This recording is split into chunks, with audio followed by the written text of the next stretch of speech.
Hi, so this is Mike Savard from Optical Support, and I'm in our machine shop, and you're looking at a UMC-750, which is a Haas machine, and we have hooked up to that machine a Universal Robots UR16E, which can handle 35 pounds.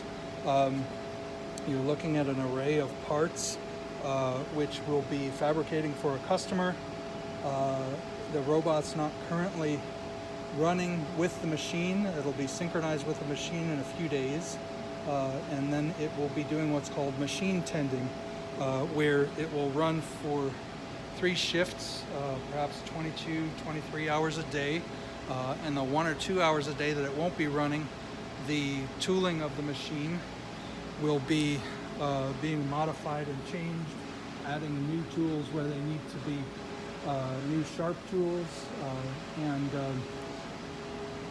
adjusting cutter comp on the machine to get features in the parts to the correct size.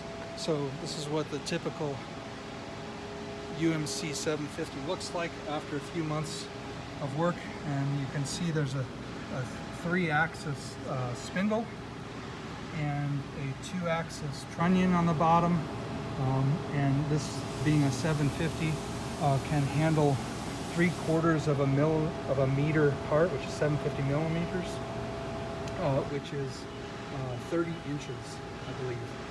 Anyway, that's our first machine that we've got dialed in. We've had this for about 9 months. We've got other machines here in the shop, a very large VF9, some VF2 systems, which are quite a bit smaller, easy to run, faster machines. And this is our new UMC-750, which is identical to the other machine. We just got this plugged in this week, and we're about to cut chips for the first time. So we get to watch this and see how it goes.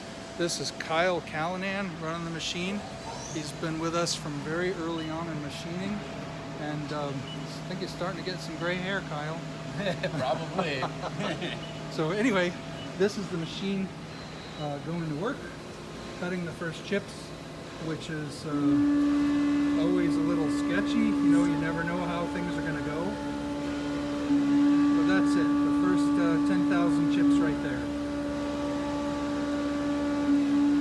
So now, with just the 2 machines, we will be doubling our capacity with the 5-axis machining, which will be enough that all of our parts going through the shop will go through the 5-axis machining process, which gives us very high accuracy components. And we'll be moving away from the model where some parts are done entirely on the 3-axis machines to the model where the first 5 operations are done on the 5-axis machine, which means that most of the features will have substantially higher accuracy. Additionally, we've purchased a bunch of 5th-axis tooling. That's the name of the company that makes these things, and this tooling will allow us to take parts that come off of the 5-axis machine and mount them in the vices and indicate the parts on the vice on a precision piece of granite to ensure that we have achieved adequate alignment on the vice, which buys precision. So where we may have lost 1/1000th or 1/1000.5 inch of precision in the past, now we'll be losing perhaps 2/10 or so of precision, and we're going to see how that whole process works out. But we'll be increasing our capacity dramatically with the robots. It's a factor of 3. With the machines, it's an additional factor of 2, and with the vices, some unknown factor when you apply that to the VF2s and the VF9, which are all able to run unattended for hours at a time after hours.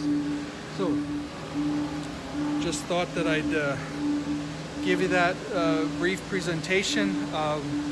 hopefully that gives you an idea of what we do in the machine shop here at Optical Support and how we might be able to help you in the future.